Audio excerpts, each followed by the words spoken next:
तो बच्चों, आज हम एडजेक्टिव पढ़ेंगे और काइंड समझेंगे, रूल समझेंगे। तो सबसे पहले हम समझते हैं कि एडजेक्टिव की प्रोनाउंसिएशन क्या है, उसको उच्चारित कैसे करते हैं। तो इसमें डी जो है वो साइलेंट रहता है। ऐसे बहुत सारे शब्द हैं जिसमें डी साइलेंट रहता है। तो जैसे कि वेंसडे, हैंडसम, है ना, हम इसमें डी बोलते हैं लेकिन एक्चुअल में होता नहीं है। इसी तरह एडजेक्टिव भी है जिसको एडजेक्टिव ही कहते हैं, एडजेक्टिव नहीं कहते। डी साइलेंट है इसमें, एडजेक्टिव कहते हैं। क्या कहते हैं? एडजेक्टिव। तो अब हम समझते हैं कि एडजेक्टिव है क्या। एडजेक्टिव उन शब्द से पूर्व आता है जिसको वो क्वालिफाई करता है, क्वालिटी और क्वांटिटी बताता है। तो क्वालिटी और क्वांटिटी बताने के लिए एडजेक्टिव का उपयोग करते हैं। तो क्वालिटी के अंतर्गत कैसे बताते हैं? जैसे गुड बॉय, अच्छा लड़का। तो बॉय नाउन है और नाउन की विशेषता क्या है कि वो गुड है, मतलब अच्छा है। Honest girl, honest boy, beautiful girl. तो गर्ल नाउन है और ब्यूटीफुल एडजेक्टिव है। इसी तरह quantity, some, a lot of, और इसी तरह नंबर बताने के लिए। तो क्या होता है, ये क्वांटिटी जो है ये नंबर और क्वांटिटी दोनों बताते हैं। सम, अ लॉट ऑफ, और ये तो डिजिट है ही, तो ये दोनों ही काम कर लेते हैं। Adjective of quantity, adjective of number. तो इस तरीके से हमने एडजेक्टिव की डेफिनेशन समझी। अब हम आगे समझते हैं। जब नाउन से पहले एडजेक्टिव आता है तो उसको एट्रीब्यूट यूज़ ऑफ एडजेक्टिव कहते हैं। क्या कहते हैं? Attribute use of adjective. लेकिन जब वर्ब से पहले नाउन आ जाए और वर्ब के बाद एडजेक्टिव आए, वर्ब से पहले नाउन हो और वर्ब के बाद एडजेक्टिव हो, तो उसको प्रेडिकेटिव यूज़ ऑफ एडजेक्टिव कहते हैं, है ना। जैसे he is a good boy, he is a good boy. अब बॉय क्या है? यहाँ पे नाउन है। इससे जस्ट पहले क्या आया? गुड। तो गुड क्या है? एडजेक्टिव, जो कि नाउन की विशेषता बता रहा है। क्या बता रहा है? विशेषता बता रहा है कि कैसा लड़का है, वह एक अच्छा लड़का है। तो नाउन से जस्ट पहले जो आया है एडजेक्टिव गुड के रूप में, वो एट्रीब्यूटिव यूज़ ऑफ एडजेक्टिव है। जबकि द बॉय इज़ गुड, अब क्या है? इज़ वर्ब है और वर्ब के जस्ट बाद एडजेक्टिव है गुड। गुड जो है यहाँ पे एडजेक्टिव है, वर्ब के जस्ट बाद है। जबकि वर्ब के पहले द बॉय नाउन है। तो वर्ब से पहले नाउन हो और वर्ब के जस्ट बाद एडजेक्टिव हो, उसको प्रेडिकेटिव यूज़ ऑफ एडजेक्टिव कहते हैं। अब हम इसी तरह आगे बढ़ते हैं। काइंड ऑफ एडजेक्टिव समझते हैं। काइंड ऑफ एडजेक्टिव किसे कहते हैं? तो सबसे पहले प्रॉपर एडजेक्टिव्स की बात करते हैं। हमने नाउन में पढ़ा था कि प्रॉपर नाउन होते हैं। तो जिस तरह प्रॉपर नाउन होते हैं, प्रॉपर नाउन से बने एडजेक्टिव होते हैं। जैसे इंडिया, इंडिया क्या है? इंडिया प्रॉपर नाउन है, उससे बना Indian. Indian food, Indian culture, है ना। तो ये क्या है? ये प्रॉपर एडजेक्टिव्स हैं। इसी तरह समझते हैं न्यूमरल एडजेक्टिव्स कौन से होते हैं? जो नंबर और रैंक को दर्शाते हैं। क्या किसको दर्शाते हैं? नंबर और रैंक को। इसी तरह क्वालिटेटिव एडजेक्टिव्स, क्वालिटेटिव्स में क्या होता है कि क्वालिटी बताते हैं, गुड, बैड, ऑनेस्ट, है ना। इसी तरह क्वालिटी बताते हैं। क्वालिटी बताने वाले एडजेक्टिव्स क्वालिटेटिव एडजेक्टिव्स कहलाते हैं। क्वांटिटी बताने वाले क्वांटिटेटिव, और पजेसिवनेस बताने वाले पजेसिव। जैसे my book, my house, your book, your pen. इसी तरह जो योर है, पेन नाउन है और उससे पहले जो योर लगाया उसको पजेसिव एडजेक्टिव बोलेंगे। क्या बोलेंगे? Possessive adjective. हाँ, और इसी तरह माई हाउस, हाउस नाउन है और यहाँ पे उससे पहले माई आया है, योर आया है। ये सब क्या है? पजेसिव एडजेक्टिव्स हैं। क्या है? एम्फेसाइज करने वाले जो होते हैं, एम्फेसाइज करने वाले जैसे ओन, हिंदी में कहते हैं कि अपना काम स्वयं करो। तो यहाँ पे जो स्वयं आया है वहाँ ओन का उपयोग होता है। यहाँ इसी तरह की यहाँ पे ओन आता है, वेरी आता है एम्फेसाइज के रूप में, है ना, एम्फेसाइज करने के रूप में। डिस्ट्रीब्यूटिव कौन होते हैं? जो डिस्ट्रीब्यूट करते हैं, जैसे ईच, एवरी, आइदर, नाइदर, ये डिस्ट्रीब्यूटिव एडजेक्टिव्स कहलाते हैं। डेमोन्स्ट्रेटिव, डेमो के रूप में हमने प्रोनाउन में पढ़ा था। जो डेमो दर्शाते हैं, क्या करते हैं?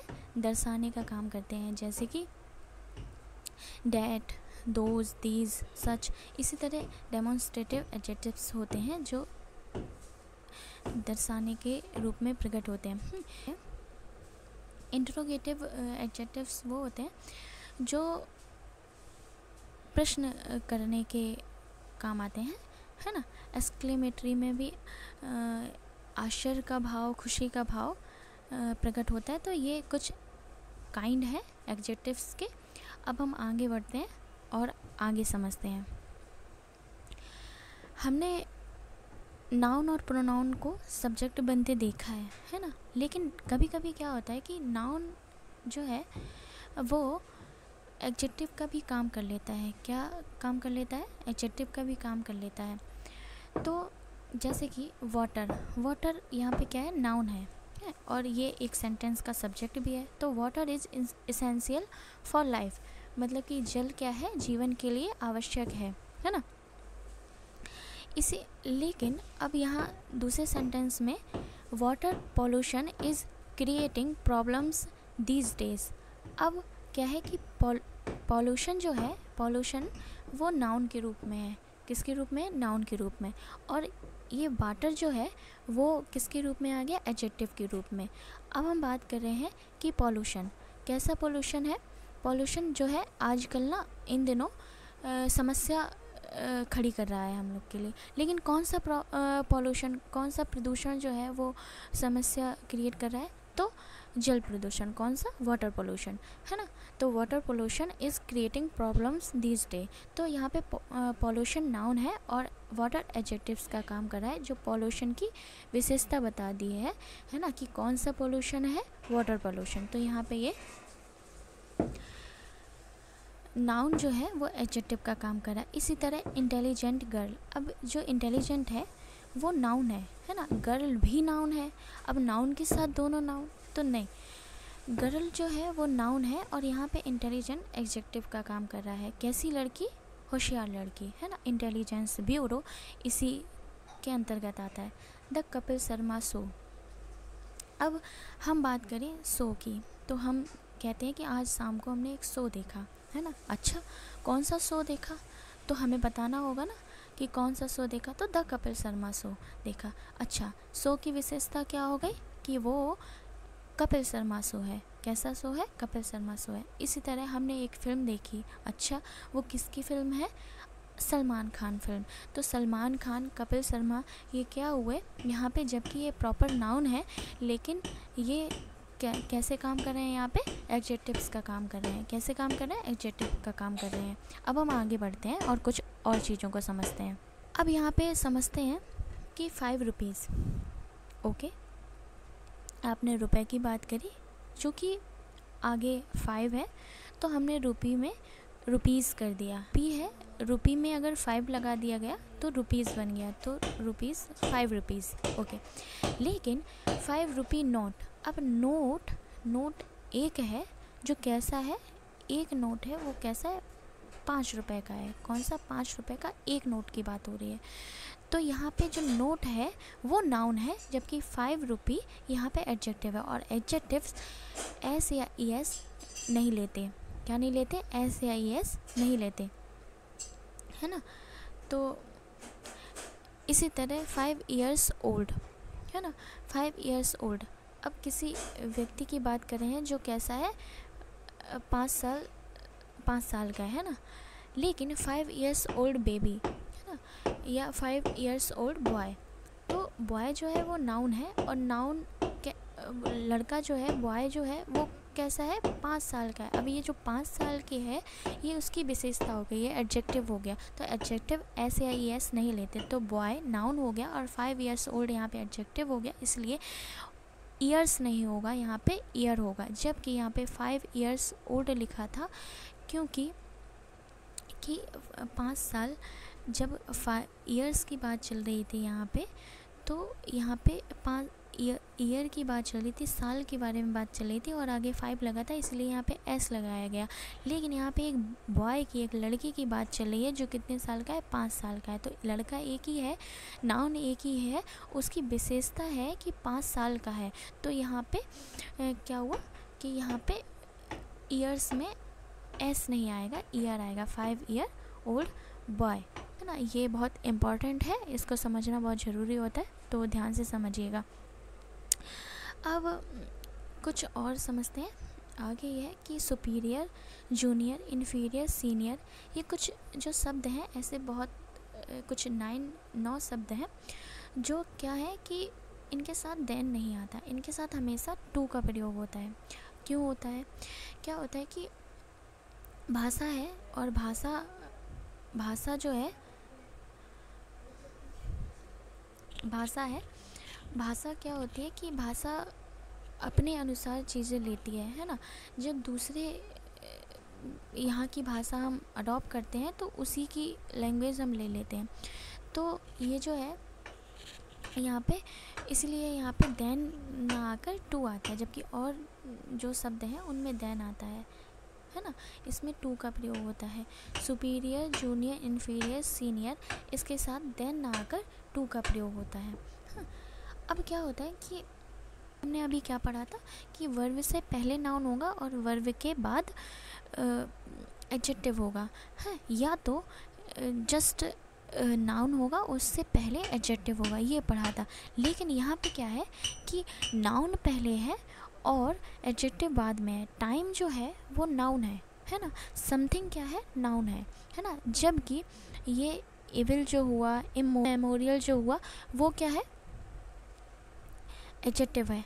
टाइम इमेमोरियल मतलब कि टाइम ऐसा समय जो याद में नहीं है ना। तो टाइम की विशेषता क्या हो गई, जो याद में नहीं है ना। समथिंग, कुछ चीज़ें जो डेंजरस हैं, इविल हैं, है ना। तो टाइम की विशेषता क्या हो गई, इमेमोरियल, और समथिंग यानी इविल। तो टाइम जो है यहाँ पे नाउन है, उसके जस्ट बाद एडजेक्टिव आया है। समथिंग नाउन है, इसके जस्ट बाद एडजेक्टिव आया है। अभी तक हम पढ़ते आए थे वर्ब से जस्ट पहले नाउन आता है और वर्ब के जस्ट बाद एडजेक्टिव आता है। या तो ऐसा होता है कि या तो नाउन से जस्ट पहले एडजेक्टिव दे दिया जाता है। लेकिन यहाँ पे क्या है कि नाउन पहले है, टाइम नाउन है और नाउन पहले है, उसकी विशेषता बताने वाला एडजेक्टिव बाद में है, इमेमोरियल बाद में है। इसी तरह समथिंग नाउन पहले है ना। समथिंग नाउन पहले है, उसकी विशेषता बताने वाला इविल बाद में है। तो अब हम कुछ और चीज़ें समझते हैं। हम सभी ने पढ़ा होगा कि एल्डर जो है वो एक ही परिवार के लोगों के लिए आता है, भाई बहन, है ना, पुत्र पुत्री। इसी तरह के एल्डरस जो है वो एक ही परिवार के लोगों के लिए आता है, ये हम सभी ने पढ़ा है। और ओल्डर जो है वो व्यक्ति और वस्तु दोनों के लिए आता है, ये हम सभी ने पहले से पढ़ के रखा है। स्कूलिंग टाइम से हमको पढ़ाया जाता है कि एल्डर जो है एक ही परिवार के लोगों के लिए आता है, जबकि ओल्डर जो है व्यक्ति वस्तु दोनों के लिए आ सकता है। लेकिन अब हम समझते हैं इसको और अच्छे से। एल्डर जो है वो used for human being having blood relation, ये हमने पढ़ा है। Older use for human beings having not relation. Okay, तो अब हम समझते हैं कि क्या होता है कि एल्डर जो है वो रिश्ते में बड़े होने के नाते भी दिखाता है, रिश्ते को दर्शाता है, जबकि ओल्डर जो है वो टाइम पीरियड को, एज को दर्शाता है। एल्डर जो है, एक बार अच्छे से समझते हैं, एल्डर जो है वो रिश्ते को दर्शाता है, जबकि ओल्डर जो है वो एज और टाइम पीरियड को दर्शाता है। कैसे, अब हम समझते हैं। क्या होता है कि कभी कभी हम रिश्ते में छोटे होते हैं, लेकिन हमारे बड़े लोग हमारे पैर छूते हैं। जैसे कि मामा हमसे रिश्ते में बड़े तो होते हैं, तो वो फिर भी वो हमारे पैर छूते हैं, है ना। तो तो वहाँ पर एल्डर आ जाएगा। जबकि यदि हम बात करें कि मामा हमसे उम्र में 30 साल बड़े हैं तो वहाँ पर ओल्डर आ जाएगा, है ना। जब हम रिश्ते की बात करते हैं तो एल्डर आता है, जब हम एज की बात करते हैं तो वहाँ पर ओल्डर आता है। क्या आता है? जब हम टाइम पीरियड की बात करते हैं, एज के बारे में बात करते हैं तो वहाँ पर ओल्डर आता है। जबकि जब हम रिश्ते की बात करते हैं, रिश्ते में हमसे कोई बड़ा है ना, तो वो भी उसकी हम रिस्पेक्ट करते हैं तो वहाँ पर एल्डर आता है। रिश्ते में कोई हमसे छोटा है फिर भी हमको उसके पैर छूने पड़ते हैं, रिस्पेक्ट करना पड़ता है, तो वहाँ पर ओल्डर आता है।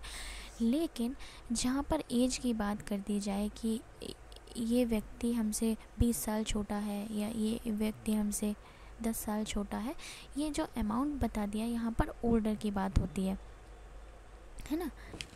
अब यहाँ पे my cousin is elder to मी।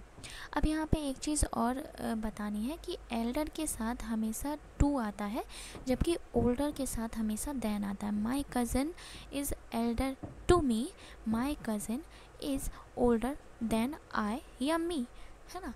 तो एल्डर के साथ हमेशा टू आता है, ओल्डर के साथ हमेशा देन आता है। इसको कहने का मतलब ये है कि एल्डर रिश्ते को दर्शाता है और ओल्डर टाइम पीरियड को, एज को, नंबर को दर्शाता है ना। तो आई होप समझ में आया होगा। एल्डर के साथ टू और ओल्डर के साथ देन का प्रयोग करते हैं। होल के विषय में समझते हैं। जब हम एक चीज़ को दर्शाते हैं, जब हम एक चीज़ में पूरे की बात करते हैं, है ना, तब वहाँ होल का प्रयोग करते हैं। जबकि ऑल का प्रयोग भी सभी होता है, होल का प्रयोग भी सभी होता है, पूरा होता है। लेकिन ऑल में क्या होता है कि अलग अलग की बात होती है। अगर हम ऑल की बात करें तो उसमें सभी चीज़, जैसे कि आपसे बोला जाए कि ऑल इज़ वेल, है ना, ऑल इज़ वेल, तो आपका मतलब क्या होता है? ऑल इज़ वेल से हाँ, हम भी बढ़िया है, परिवार भी हमारा बढ़िया है, जॉब भी बढ़िया चल रही, पढ़ाई लिखाई सब, बच्चे भी बढ़िया, सब कुछ बढ़िया है। ऑल का मतलब हो गया सब कुछ से, वो सब कुछ जो अलग अलग है, परिवार अलग है, जॉब अलग है, घर अलग है, हेल्थ अलग है। जबकि होल का मतलब होता है एक ही चीज़ से। अगर जॉब के विषय में बात करी है तो होल जॉब की बात होगी, होल टीम की बात होगी। होल टीम हो सकता है जबकि उसमें ऑल प्लेयर्स हो सकते हैं। क्या हो सकते हैं? होल टीम हो सकता है, और जबकि उसके अंतर्गत होल प्लेयर्स हो सकते हैं, है ना। कोई टीम जीतती है तो होल टीम जीतती है, जबकि ऑल प्लेयर्स हैप्पी होते हैं, उसके सभी जो खिलाड़ी हैं वो खुश होते हैं। खिलाड़ी एक एक अलग अलग होते हैं, सभी खिलाड़ी हैप्पी होते हैं, जबकि टीम जो है, टीम जो होल टीम है वो जीतती है ना। तो ऑल इज़ वेल समझ में आया होगा। ऑल इज़ वेल का मतलब है कि सारी चीज़ों से है, सब कुछ ठीक है, जॉब ठीक है, घर ठीक है, परिवार ठीक है, हेल्थ ठीक है, बच्चे ठीक है, हर एक चीज़ से आप ठीक हो जो कि अलग अलग है और आपने एक दर्शा दिया, वहाँ पर ऑल का प्रयोग होता है। अब क्या होता है कि जो डिटरमाइनर चीज़ें हैं वो हमेशा होल से पहले आती हैं, है ना। जैसे कि द होल, उसके बाद कोई नाउन, है ना, कोई नाउन रख लो, है ना। लेकिन ऑल के हमेशा बाद आती हैं, जैसे ऑल द बेस्ट, है ना। द होल आता है ना, the whole plus noun, all plus the plus noun, है ना, जैसे कि ऑल द बेस्ट, है ना। तो कहने का मतलब ये है कि होल से पहले डिटरमाइनर चीज़ें आती हैं, जबकि ऑल के बाद डिटरमाइनर आता है, ठीक। तो फर्स्ट और फॉरमोस्ट को समझते हैं।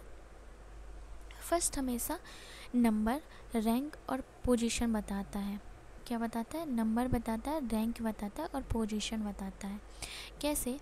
जैसे कि आप किसी कंपटीशन में हो, आप इस नंबर पे हो, फर्स्ट रैंक पर हो, सेकेंड रैंक पर हो, तो सेकेंड नंबर हो गया, रैंक दर्शा दी, वहाँ पे आपकी स्थिति, पोजीशन को बता दिया, है ना।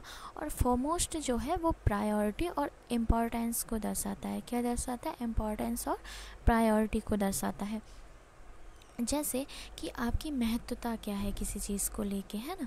जैसे कि क्या होता है कि भले ही वो चीज़ छोटी है लेकिन आपके लिए वो चीज़ बाद में आई है लेकिन आपके लिए महत्वपूर्ण। जैसे एक एग्ज़ाम्पल धार्मिक रूप से लेते हैं कि शिव भगवान जो हैं उनकी पूजा बाद में होती है, किसी भी भगवान की पूजा बाद में होती है ना।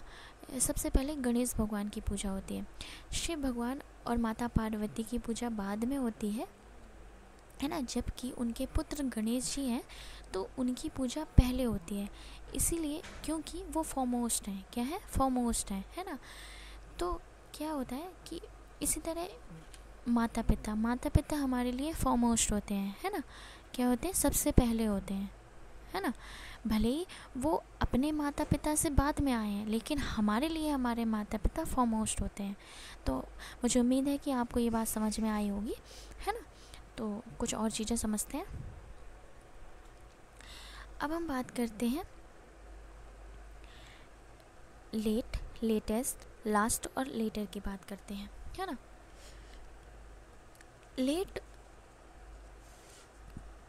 लेट की बात वहाँ होती है जब टाइम की बात होती है। कहाँ की बात होती है? टाइम की बात होती है। लेट हमेशा टाइम के लिए आता है, लेटेस्ट भी टाइम के लिए आता है। अब कैसा टाइम, अच्छे से समझते हैं कि जो डिले है ना, क्या है? डिले है। देरी से दिखाने के लिए हम लेट का प्रयोग करते हैं। क्या करते हैं?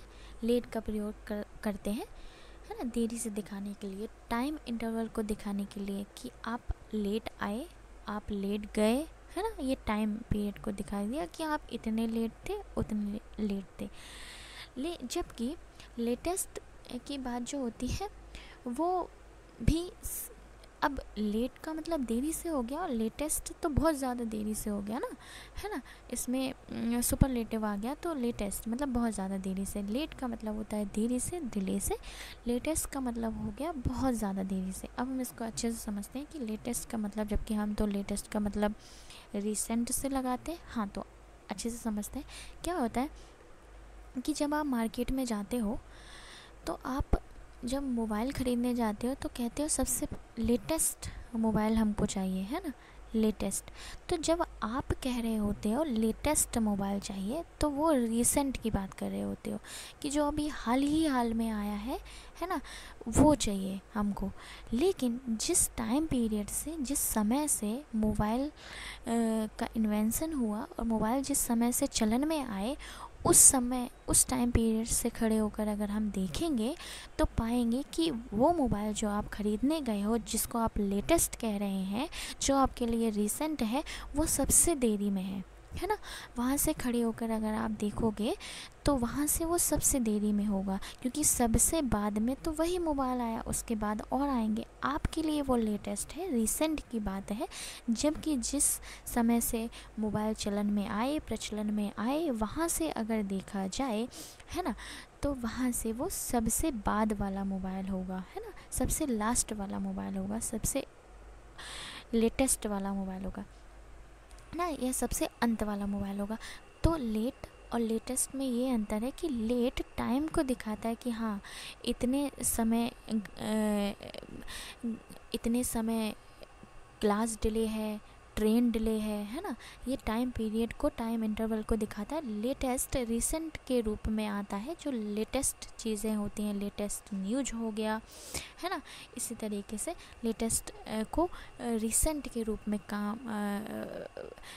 लेटेस्ट को रिसेंट के रूप में हम देखते हैं, जबकि इसका भी मतलब बहुत देरी से होता है, में नए के रूप में होता है और सबसे देरी में होता है।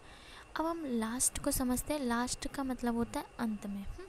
अंत में नंबर के रूप में, पोजीशन के रूप में और रैंक के रूप में।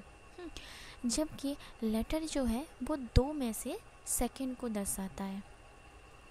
लेटर जो है वो 2 में से सेकंड को दर्शाता है। जैसे कि आप लखनऊ गए और आप दिल्ली गए, आपने कहा लखनऊ में प्रदूषण है, आपने कहा दिल्ली में प्रदूषण है, लेकिन आपने कहा लेटर इज़ पॉल्यूटेड, है ना।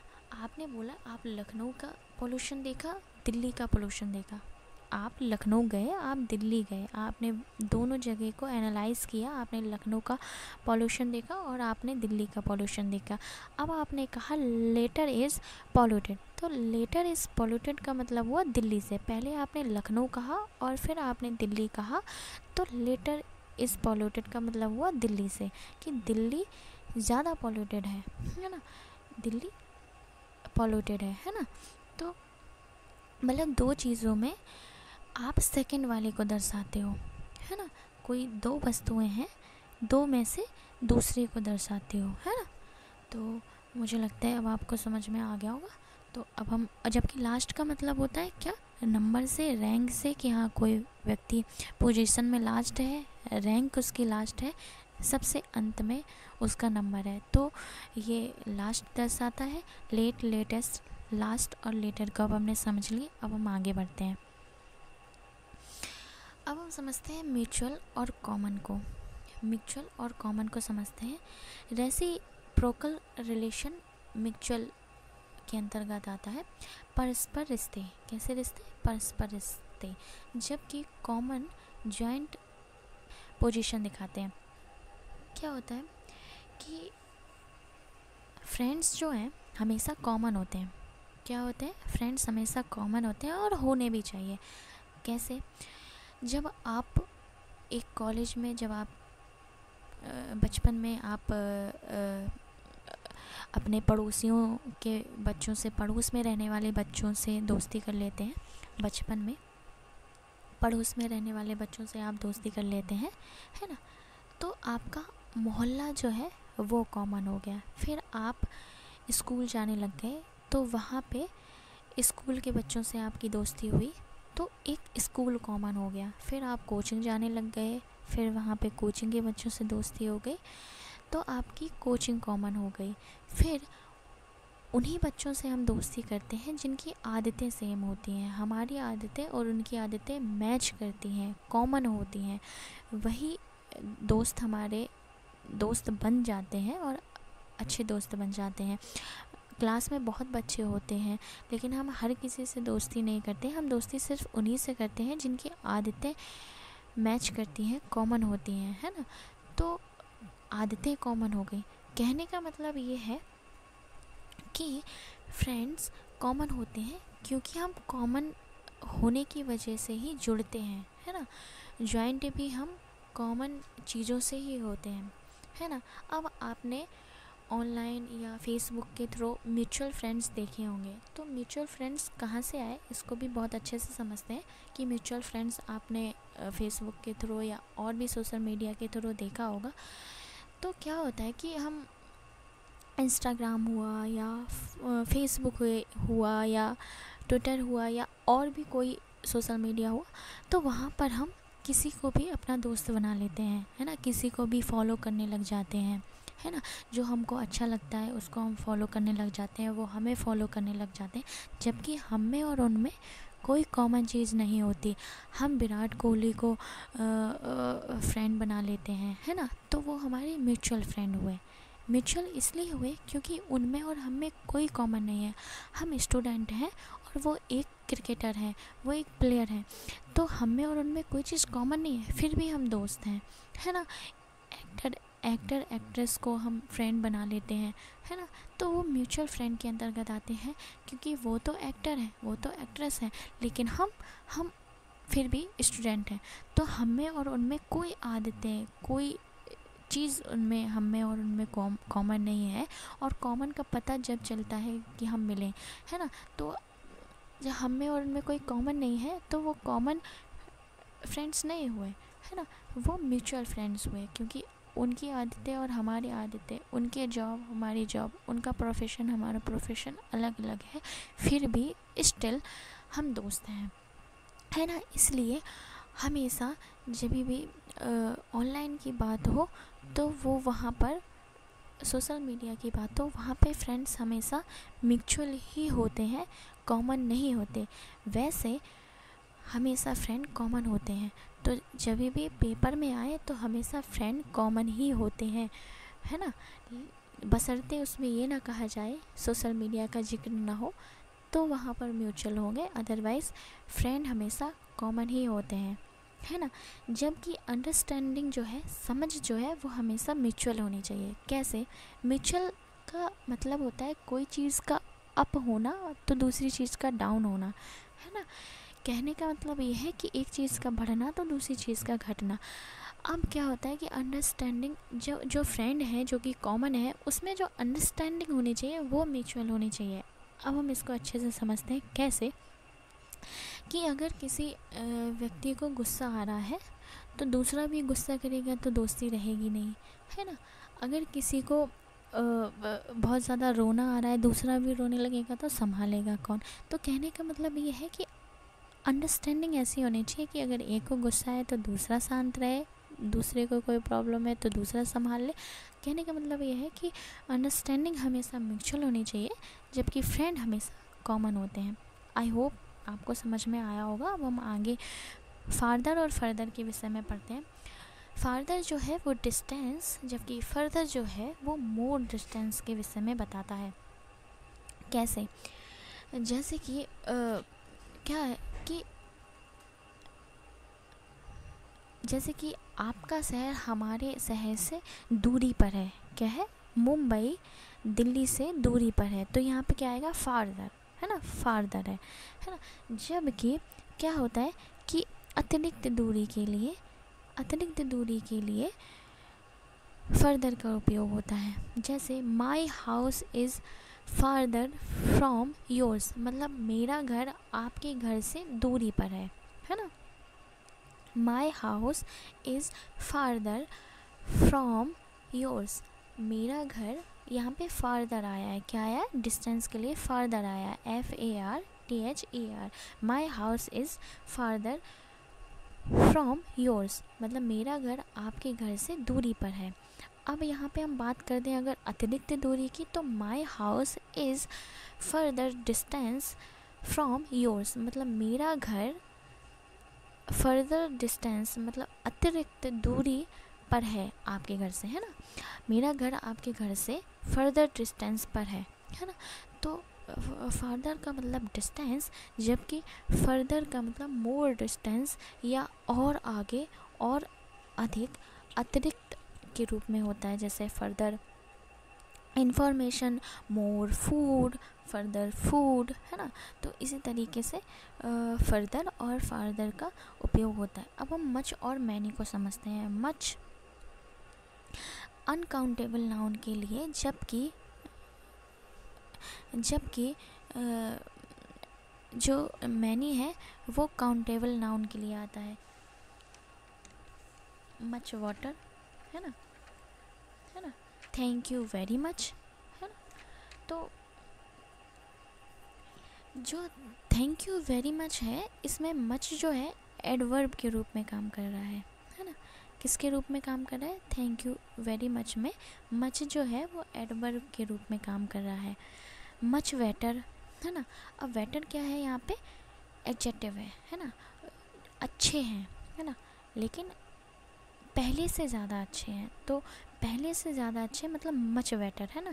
तो मच यहाँ पे है, वहाँ पे एडवर्ब का काम कर रहा है। काय का काम कर रहा है? एडवर्ब का काम कर रहा है।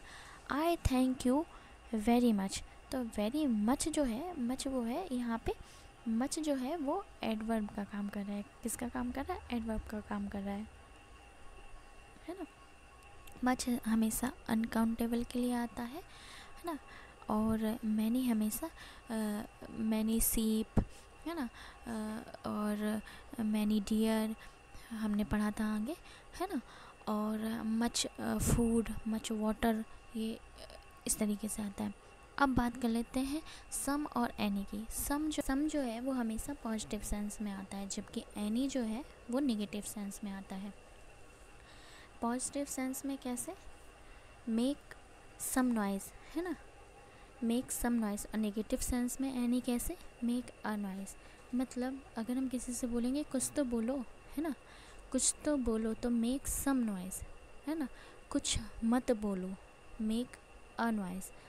ए जो है यहाँ पे एनी का काम कर रहा है, मेक अ नॉइज़, मतलब किसी भी प्रकार की कोई भी साउंड नहीं होनी चाहिए, कोई भी आवाज़ नहीं होनी चाहिए। जबकि मेक सम नॉइज़ मतलब कुछ तो बोलो, ज़्यादा ना सही कुछ तो बोलो। तो सम और एनी, सम पॉजिटिव सेंस में और एनी नेगेटिव सेंस में यूज़ होता है। अब हम आगे बढ़ते हैं और कुछ और चीज़ें समझते हैं। अब हम डिग्री समझते हैं। क्या समझते हैं? डिग्री, है ना। डिग्री जो है वो कई चीज़ों में यूज़ होती है। कैसे यूज़ होती है? डिग्री कई चीज़ों के लिए आती है ना। एजुकेशन में भी डिग्री होती है कि आपके पास कौन सी डिग्री है ना। मैथ में भी डिग्री होती है ना। 30 डिग्री 45 डिग्री, है ना। और में कौन सी डिग्री होती है? एडजेक्टिव्स में कौन सी डिग्री होती है ना। और टेम्परेचर भी डिग्री में मापते हैं।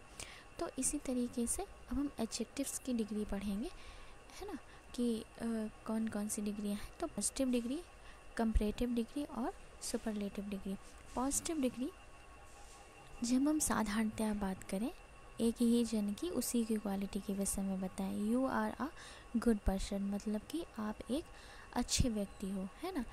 अब कंपैरेटिव डिग्री में क्या होता है कि हम दो जन में कंपेयर करते हैं, तुलना करते हैं। क्या करते हैं? तुलना करते हैं। You are better than me, है ना।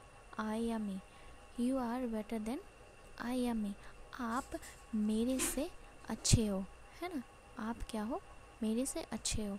सुपरलेटिव डिग्री में सभी से कंपेयर किया जाता है ना। You are the best student in the class, मतलब कि अब क्लास के सभी स्टूडेंट से आप क्या हो? सबसे अच्छे हो, है ना। तो you are a good person, you are a better, है ना, यू आर द बेस्ट। ये जो है, ये गुड, बेटर, बेस्ट जो है पॉजिटिव डिग्री, कंपैरेटिव डिग्री और सुपरलेटिव डिग्री में उपयोग हुए हैं। अब हम कुछ इसको और आगे समझते हैं। क्या होता है कि पहले हम एग्जाम्पल पढ़ते हैं। The Ganga is the holiest river in India. Ganga कैसी नदी है? गंगा भारत की सबसे पवित्र नदी है। The Ganga is holier than any other river in India. Ganga जो है दूसरी अन्य नदियों से ज़्यादा पवित्र है।